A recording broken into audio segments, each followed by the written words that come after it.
Wayne Bennett just told Peter V'landys to back off, and 16 other clubs are standing right behind him. The most powerful coach in rugby league history has drawn a line in the sand, and if V'landys crosses it, the entire 2025 season could implode before round one even kicks off. This isn't just another rule debate, folks. This is a full-blown war for the soul of rugby league. If you want the real truth about what's happening behind closed doors in rugby league right now, smash that subscribe button for Aussie NRL Pulse, because we're bringing you the stories the NRL doesn't want you hearing. Hit the bell, stay locked in, and let's expose what's really going down. So here's what you need to understand. Wayne Bennett doesn't usually get involved in administrative drama. The 7-time premiership winner keeps his head down, coaches his team, and lets his results do the talking.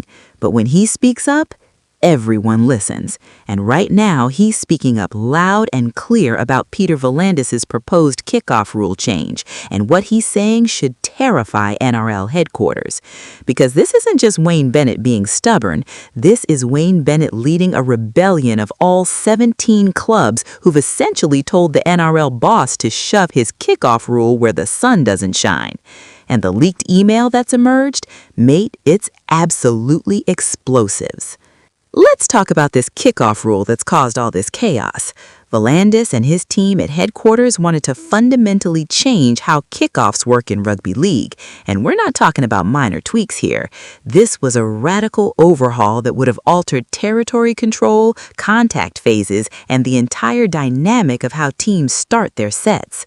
Now, the NRL hasn't released every detail publicly, probably because they knew clubs would lose their minds, but from what insiders are saying, this rule would have stripped away the physical collision contest that happens right after kickoff. You know, that moment when big forwards charge up the field and smash into each other? Yeah, apparently that's too violent for the new NRL vision. Clubs looked at this proposal and saw it for what it really was, an attempt to soften rugby league, to take away the brutality, the physicality, the raw contact that makes our game different from every other sport on the planet. And Wayne Bennett, he wasn't having a bar of it. Bennett's warning. Here's where it gets interesting. Bennett didn't just vote against the rule change. He issued a direct warning to V'landys about what happens when you stop listening to the people who actually understand the game. The coaches, the players, the club bosses who've been in rugby league longer than V'landys knows it existed. Bennett's message was simple but devastating. If you push this through, you'll destroy what makes this game great.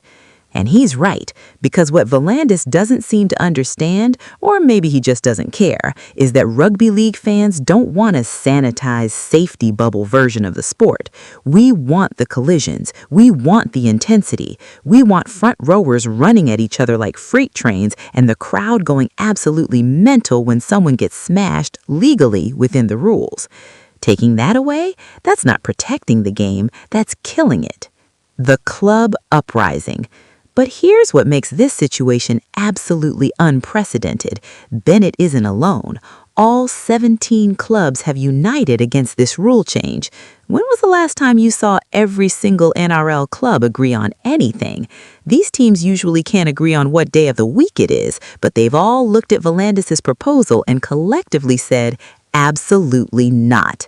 That's not a coincidence. That's not politics. That's every person with actual rugby league knowledge recognizing a terrible idea when they see one. The Roosters, Rabbit Holes, Storm, Broncos, Panthers, teams that normally compete for every advantage, have all stood together and rejected this change. And you know what that tells you? It tells you this rule was so bad, so fundamentally wrong for the game, that ancient rivals decided to team up like the Avengers to stop it. Now, let's talk about the leaked email, because this is where things get properly juicy. Someone inside the NRL, and we don't know who, but bless their whistleblowing heart, leaked internal communications that expose just how tense things have gotten between league headquarters and the clubs.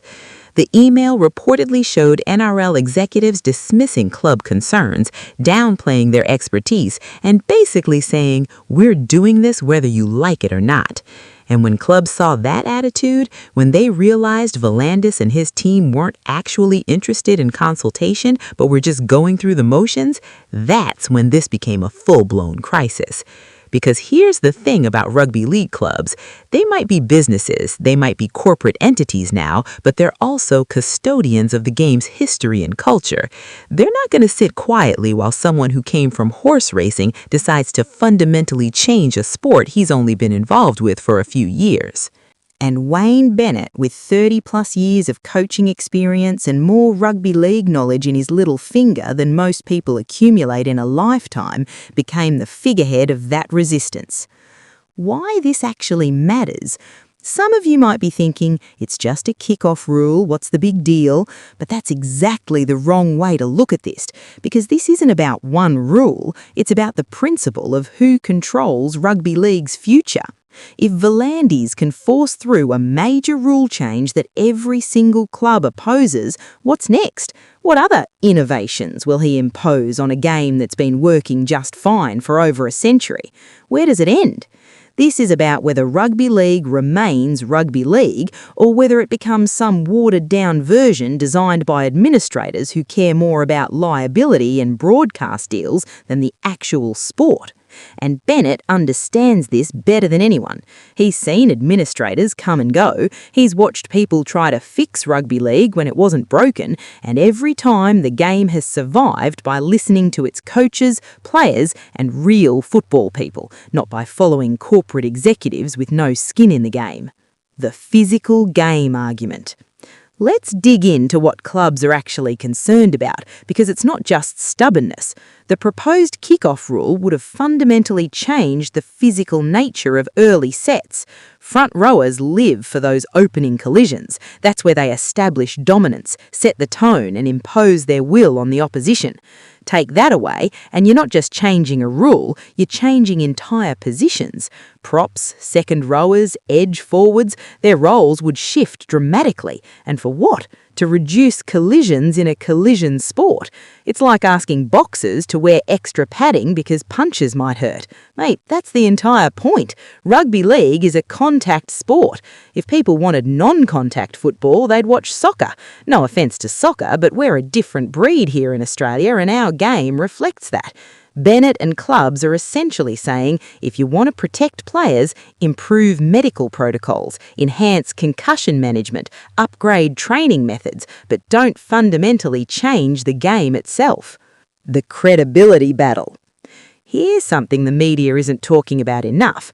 This whole situation is really about credibility, not just the NRL's credibility, but whether coaches and clubs have any real voice in the game's direction.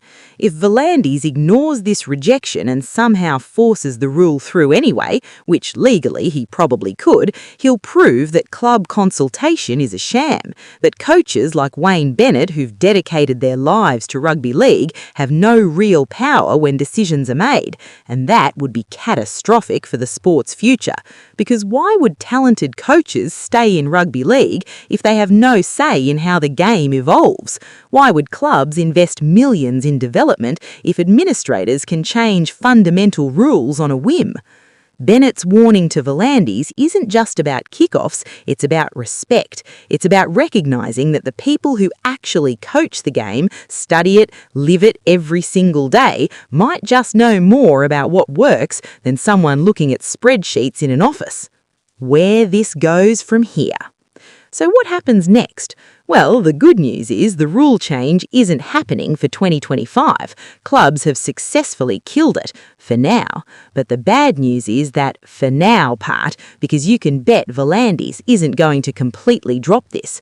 Expect compromise proposals. Expect safety-focused tweaks that sound reasonable but might be Trojan horses for the bigger changes. Expect ongoing negotiations where the NRL tries to get bits and pieces of what they originally wanted. But here's what clubs have learned from this battle. If they stand united, they can push back. If they have someone like Wayne Bennett willing to be the public face of resistance, they can win.